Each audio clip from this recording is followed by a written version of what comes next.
저는 오늘 본문의 말씀을 가지고 야고보의 신앙 권면 이런 제목으로 말씀을 드리겠습니다. 성경 66권이 다 주옥 같은 말씀이지만 저는 그 중에서 야고보서를 특히 좋아합니다.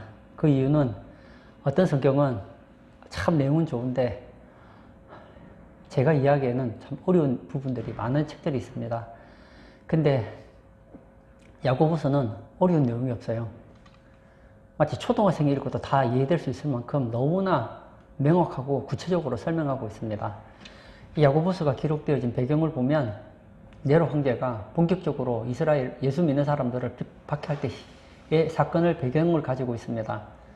그때 야고보가 이 예수를 믿는 사람들에게 신앙적인 권면을 하기 위해서 쓴 서신이 바로 야고보서입니다.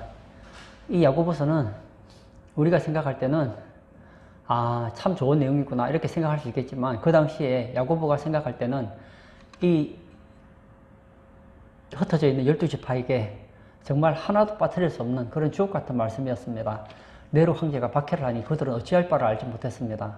그때 여러분 같으면 어떻게 신앙을 권면하겠습니까? 여러분 힘들더라도 용기를 내세요. 그렇게 할 거 아닙니까? 보통 보면 야고보는 그렇게 말하지 않습니다. 야고보는 돌려서 말하지 않습니다. 여러 가지 시험을 만나거든 견딜 수 없는 고통을 당하거든 온전히 기쁘게 여기라. 왜냐?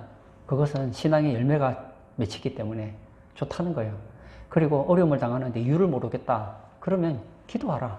그럼 하나님께서 가르쳐 주신다는 거예요.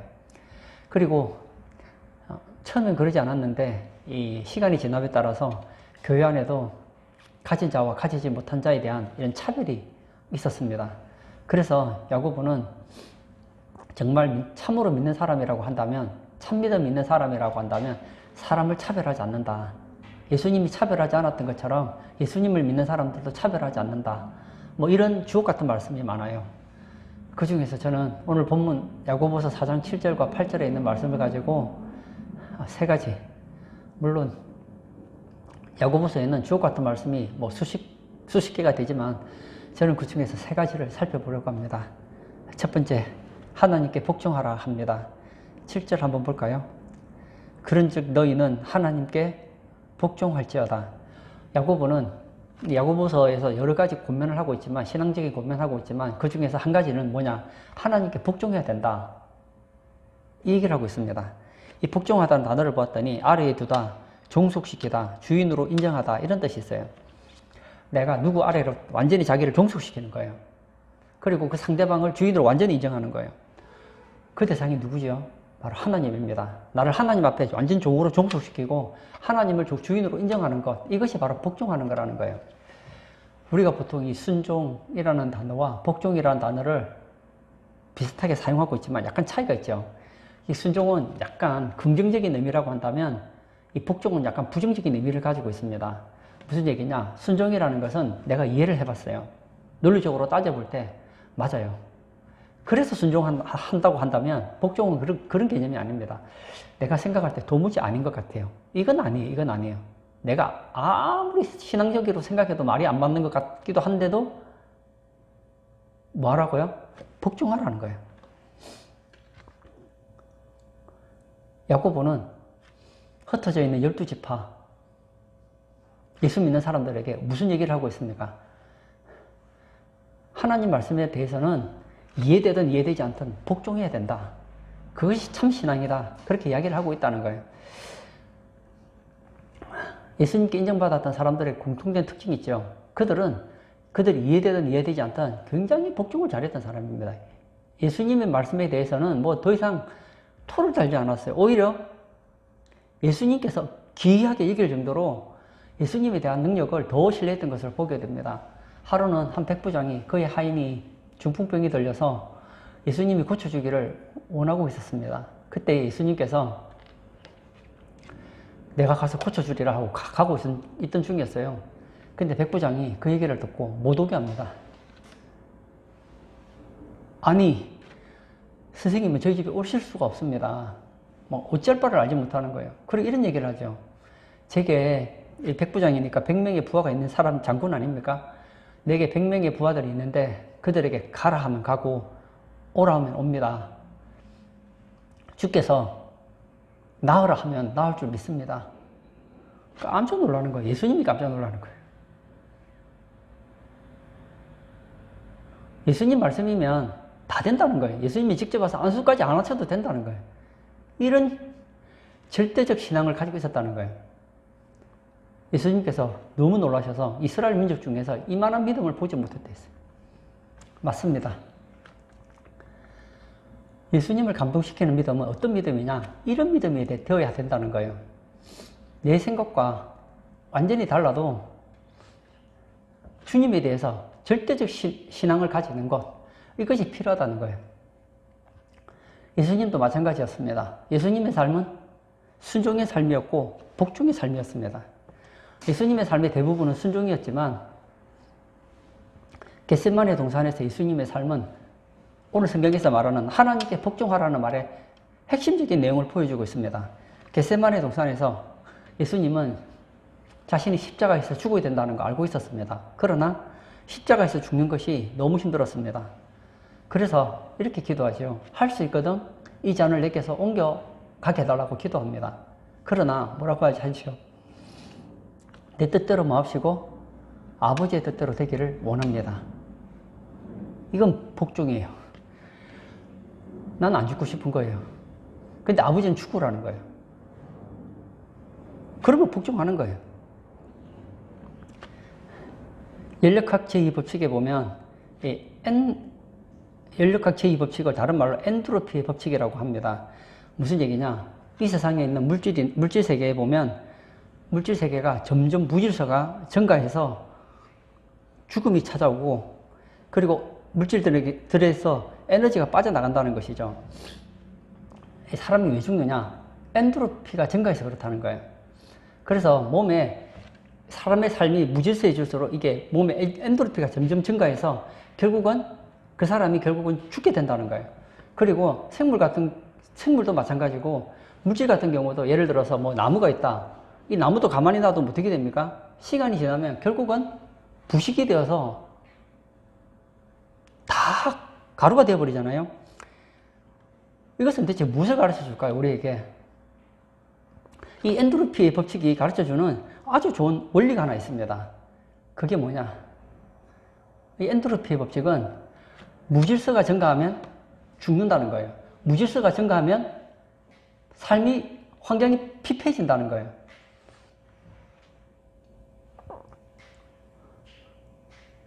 우리 인생을 피폐하게 만들고 우리 인생을 죽이는 것이 대체 무엇일까요? 하나님 말씀에 복종하지 않는 겁니다. 나는 똑똑해요. 나는 똑똑하기 때문에 하나님 말씀에 순종하지 않아도 나는 충분히 잘 살 수 있고 하나님 말씀에 순종하지 않아도 나는 충분히 내 인생 내 마음대로 행복하게 살 것 같다고 생각하지만 그렇게 살아가는 삶이 뭐냐? 연력학 이법칙에 위배된다는 거예요. 그렇게 하나님 말씀을 무시하고 살아가는 그 사람의 삶에 뭐가 있느냐? 무질서가 자꾸 증가돼서 결국은 그의 삶이 무너진다는 거예요. 야고보는 흩어져 있는 12지파 예수 믿는 사람들에게 신앙적인 권면을 하고 있습니다. 그 첫 번째가 무엇입니까? 하나님께 복종하라는 거예요.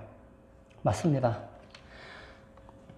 야고보가 할 말이 얼마나 많겠습니까? 그러나 그 많은 것 중에서 야고보가 수십 개를 압축해서 뽑았는데 그 중에 하나가 뭐냐? 하나님께 복종하라는 거예요. 두 번째, 마귀를 대적하라 합니다. 대적하다는 단어를 보았더니 저항하다, 반대하다, 자유하다 이런 뜻을 가지고 있어요. 마귀를 대적한다는 것은 뭐냐? 마귀를 반대하고 저항할 뿐만 아니라 마귀에 대해서 자유하게 되는 것. 이것이 뭐냐? 이것이 마귀를 대적하는 겁니다. 그래서 마귀를 대적하라는 것은 무슨 얘기냐? 한마디로 마귀와 싸워야 된다는 거예요. 여러분, 성경은 창세기부터 요한계시록까지 마귀와의 영적 전쟁을 가르쳐 줍니다. 오늘날 제가 볼 때 좀 너무 안타까운 것이 있어요. 교회 다니시는 분들 중에도 마귀를 별로 귀신을 그냥 성경책에 나오는 그런 상상 속의 존재로 아는 분들이 계시는 것 같아요. 제게 마귀는 실제로 존재하는 그런 대상인데 이 마귀에 대해서 그렇게 관심이 없는 것 같아요. 근데 이걸 잊지 마세요. 우리는 마귀에 관심이 없어도 마귀는 우리에게 관심이 굉장히 많다는 거. 하나님께서 에덴 동산을 지으시고 아담에게 이렇게 말씀하시죠. 이 동산을 지키라. 지키라는 말이 무슨 말일까요? 이 에덴을 빼앗으려고 하는 자가 온다는 거예요. 그러므로 지키라는 거예요. 여러분, 지키지 못하는 자는 누리지 못하고 에덴을 결국 아담이 지키지 못했기에 그는 에덴에서 쫓겨나고 말았던 것을 보게 되잖아요. 그러므로 우리는 마귀를 대적해야 됩니다. 마귀와 싸워야 된다는 거예요. 예수님도 마찬가지입니다. 공생의 사역을 시작할 때 가장 먼저 나타난 존재가 누구지요? 마귀입니다. 마귀. 이 마귀가 예수님이 원하시는 그 공생의 사역을 하지 못하도록 얼마나 마귀가 예수님을 미혹하고 설득하고 세계 영광을 보여주고 시험을 하는지 몰라요. 그러나 예수님은 마귀를 단호히 대적하십니다. 마귀와 싸우십니다. 그걸 이기셨어요. 신기한 것은 마귀와 싸우지 않는 존재, 마귀와 싸움에서 진 자는 하나같이 불행해졌다는 거예요. 아담과 하와 부부가 마귀와의 관계에서 싸우지 않았을 때 어떻게 되었습니까? 그 좋은 에덴을 잃어버렸잖아요. 가인이 악한 자, 마귀에게 속하였을 때 어떻게 됩니까? 결국은 살인자가 되어서 떠도는 신세가 되는 거 보지 않습니까? 예수님을 팔려는 마음을 넣어주었던 이 마귀가 가룟 유다에게 예수를 팔려는 마음을 넣어주었을 때 가룟 유다가 그것을 배척하고 싸우지 않았을 때 어떤 일이 생겼습니까? 결국은 마귀 시키는 대로 하다가 목매달아 죽는 신세로 전락했던 걸 보게 되잖아요. 이 마귀의 특징을 성경은 세 가지로 가르쳐 주는데 그는 도적질하고 죽이고 멸망시키는 자예요. 여러분, 마귀는 겉으로는 우리에게 굉장히 잘해주는 것 같지만 결과적으로 우리를 어떻게 하느냐? 우리 인생을 도둑질하고 죽이고 멸망시켜요. 보세요. 결국은 인생을 살펴보면 마귀를 따라갔던 사람들이 결국 멸망이고 사망이고 불행이었습니다. 이거 잊으시면 안 돼요. 20대, 30대, 40대 사망률 1위가 뭔가를 제가 찾아보았더니 그게 뭐냐? 바로 자살이더라고요. 요새 젊은이들이 30대도 그렇고 40대도 그렇고 살다가 조금만 힘들면 죽어야 되겠다 하고 목숨을 끊는다는 거예요. 저 이해가 잘 안 돼요. 저는 20대 그러지 않았는데, 우리 부모님들은 40대 때 그러지 않았는데 요즘에 너무 쉽게 목숨을 끊는 걸 보면서 제가 좀 마음이 많이 아프더라고요. 이해는 되지만 너무 마음이 아프더라고요. 근데 한번 이렇게 생각하면 어떨까요? 마지막 때가 될수록 마귀는 한 사람이라도 더 지옥을 데려가기 위해서 어떤 마음을 계속 심어줄까요? 죽어라, 죽어라, 죽어라. 조금만 힘든 일 생기면 죽어라, 죽어라. 그런 생각을 넣어주지 않겠어요? 그때에 그 생각을 받아들이면 어떻게 되지요? 죽는 거예요.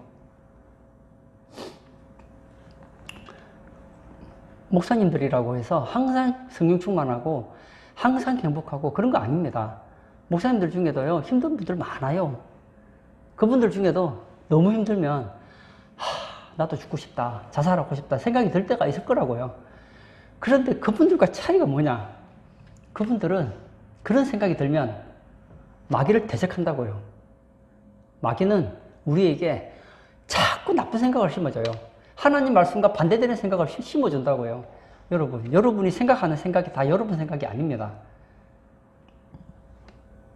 여러분 생각 중에 대부분은 남의 생각이고, 그리고 여러분 생각 중에 상당히 많은 생각은 마귀가 집어넣어준 생각이라고요. 그러므로 여러분들이 생각할 때에 이것이 내 인생을 도둑질하고 죽이고 멸망시키려는 생각인가? 이 생각대로 따라가면 내가 더 불행해지고 더 절망적이고 더 죽고 싶은지 한번 생각해 보세요. 그러면 우리가 마귀를 충분히 대적할 수 있습니다.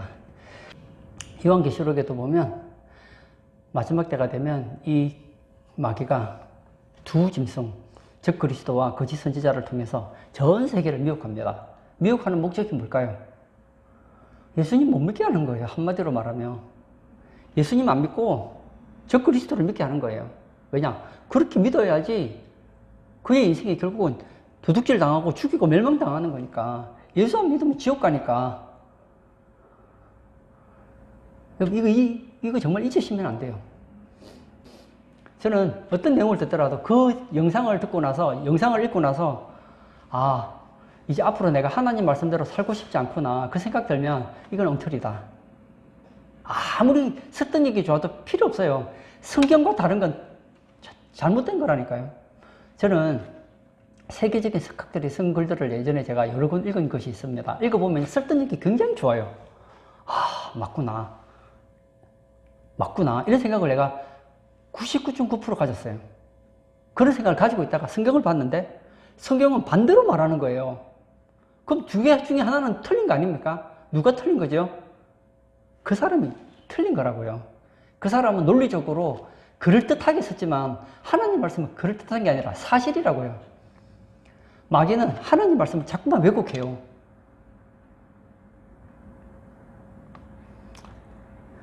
야고보는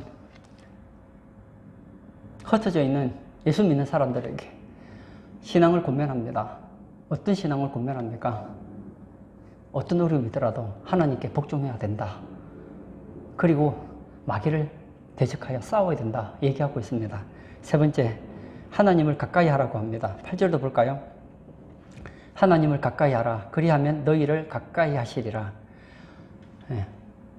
야고보가 이스라엘 사람들 중에 예수 믿는 사람들, 이방인들 중에 예수 믿는 사람들에게 정말 하고 싶었던 얘기 중에 하나가 뭐냐? 하나님을 가까이 하라는 거예요. 어떤 분들은 그러죠. 하나님과 좀 가까워졌으면 좋겠는데 어떻게 하면 되느냐? 하나님은 어떤 사람을 가까이 하십니까? 야고보는 돌려서 말하는 법이 없어요. 하나님을 가까이 하라. 그리하면 너희를 가까이 하시리라. 우리가 하나님 가까이 하면요, 하나님도 우리를 가까이 해주시겠다는 거예요. 이건 설명이 필요 없는 거예요. 아니, 나는 하나님을 가깝고 싶은데 가까워지지가 않는데 어떻게 하면 되죠? 네가 하나님한테 가까이 가라니까? 그러면 하나님도 너에게 가까이 오신다니까? 그렇게 얘기한다는 거예요. 제가 성경을 보면서 느낀 게 하나님을 가까이 하는 사람들의 특징이 있어요. 그들의 고백이 뭐냐? 하나님을 가까이 함이 내게 복이라. 근데 하나님을 가까이 한 사람들이 항상 행복한 일만 있었던 건 아니에요. 그럼에도 불구하고 그들은 그것을 복으로 알았습니다. 왜냐? 하나님을 가까이 하면 어떤 관점으로 보느냐? 하나님의 관점으로 보거든요. 한 시편의 시인이 이렇게 얘기했잖아요. 고난 당하는 것이 내게 유익이라. 내가 주의 윤례를 배웠나이다. 아니, 고난 당하는 게 뭐가 유익입니까? 그런데 이 시인은 하나님을 가까이 하다 보니까 알게 된 거예요. 나는 이 고난을 통해서 하나님의 윤례를 가까이 하게 됐구나. 맞아요. 지금 우리나라가 코로나 때문에 난리입니다, 난리. 그런데 제가 기도하는 가운데 코로나가 꼭 나쁜 건 아니다. 교회에 꼭 나쁜 것만은 아니다. 지금 교회가 어렵고 힘들기도 하지만 꼭 나쁜 것만은 아니다 하는 생각을 제가 많이 가지고 있었습니다. 제가 20대 전도사를 할 때부터 지금 목사가 되어서까지 제가 풀지 못한 숙제가 있었는데 그 숙제를 코로나가 풀어주었어요. 원래 영국에서 청교도들이 건너갔을 때 이 청교도 신앙의 특징이 뭐냐? 자녀 교육은 부모가 시킨다. 이게 기본 원칙이었어요. 그래서 먼저 동네가 생기면 가장 먼저 그 중간에 교회가 생기고, 그리고 엄마나 아빠가 그 자녀를 신앙으로 양육시키는 거, 이건 기본이었어요. 그리고 주일에는 뭐 하느냐? 주일에는 온 가족이 같이 예배를 드렸단 말이에요. 그런 어느 날 처음에는 이게 잘 됐는데 이게 깨지게 되는 계기가 생겨요. 레이커스라는 기자가 이 주말과 주일을 연구를 했더니 애들이 너무 문제를 많이 일으키는 거예요. 그 이유가 뭔가 했더니 얘들이 대체로 불량 아이들이고 부모가 없거나 그리고 집에서 그냥 팽개치진 애들이라는 거예요. 그래서 안 되겠다. 그래서 그 아이들을 데리고 공부라도 좀 시켜야 되겠다. 그래서 한 감리교회 목사님에게 허락을 받아서 주일학교를 하게 됩니다. 주일학교가 뭐냐? 주일에 학교를 여는 게 주일학교예요. 그래서 주일 아침부터 저녁까지 주일에 학교를 여는 거예요. 뭐 우리로 말하면 뭐 한글도 가르치고 뭐 국어도 가르치고 영어도 가르치고 다 가르치면서 한 가지를 더 가르치죠. 성경. 왜냐 미국에서는 성경도 교과 과목 중에 한 가지였으니까 그래서 이제 이 주일에 학교를 열었어요. 그리고 시간이 지났더니 놀라운 일이 생긴 거예요. 그 문제 일으킨 애들이 많이 좋아진 거예요. 그러자 청교도 부모들이 이걸 보고 이렇게 부탁을 합니다. 우리 교회도 좀 저렇게 했으면 좋겠다. 주일학교를 열었으면 좋겠다. 그런데 뭐 세상 교육 이런 건 필요 없고 주일에 성경 공부만 가르치는 그런 주일학교를 열었으면 좋겠다. 하고 주일이 되면 부모들이 자녀들을 교회를 보내기 시작했어요. 이게 타락의 시작이었어요. 왜 타락이냐? 교회에서 사역하신 분들은 알아요. 주일학교 해도 2시간을 하기가 힘들어요. 그리고 신앙이 없는 애들 데리고 2시간 동안 성경 공부 가르치려고 하면 들으려고 하질 않습니다. 그러면 게임도 해야 되고 설득도 해야 되고 뭐 하다 보면 2시간 해도 실제로 성경 공부 30분 시키기가 어렵단 말이에요. 그런데 부모들은 어떻게 생각하느냐? 내가 우리 아이들을 주일 학교를 보내니까 이제 내 자녀는 내가 이제 신경 안 써도 되겠다고 손을 틀어버린 거예요.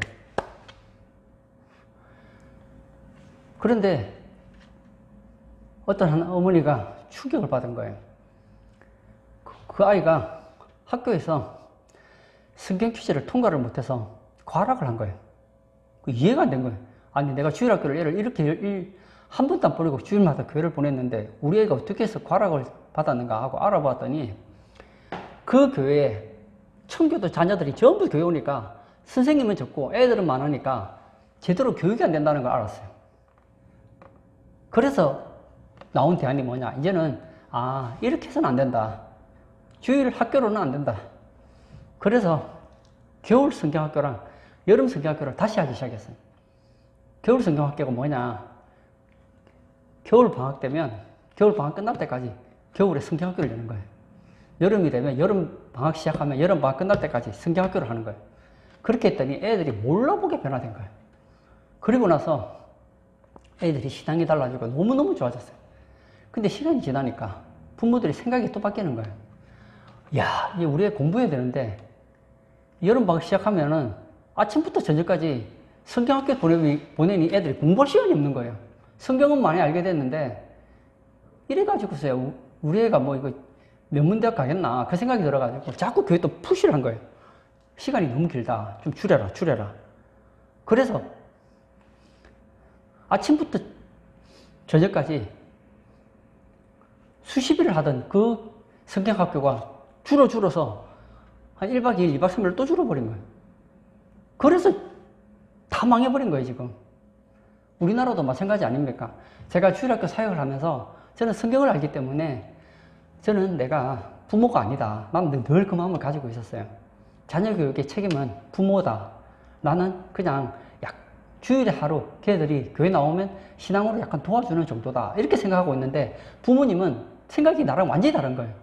나는 우리 아이를 일주일에 한 번 교회를 보냈으니까 이제 우리 아이 신앙은 신목사님이 책임져 주셔야 됩니다. 제가 무슨 수로 책임을 져요. 부모님도 책임 못 지는 아이를 내가 무슨 수로 책임지냐고요. 일주일에 1시간 교회 나오는 애를 내가 무슨 수로 애를 바꾸냐고요.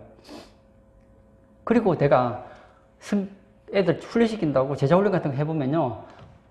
부잣집 자녀들, 똑똑한 애들은요. 제자훈련 안 해요. 왜 안 하느냐? 똑똑한 애들은, 똑똑하고 착한 애들은 공부한다고 안 보내줘요. 결국은 누가 나오느냐? 학원 갈 일도 없고, 집에서 말썽꾸러기 애들, 어차피 집에 있어도 말썽꾸러기니까 너는 그냥 교회 가서 성경이라도 배우면서 인성교육이라도 바뀌어라. 그런 애들이 오는 거예요.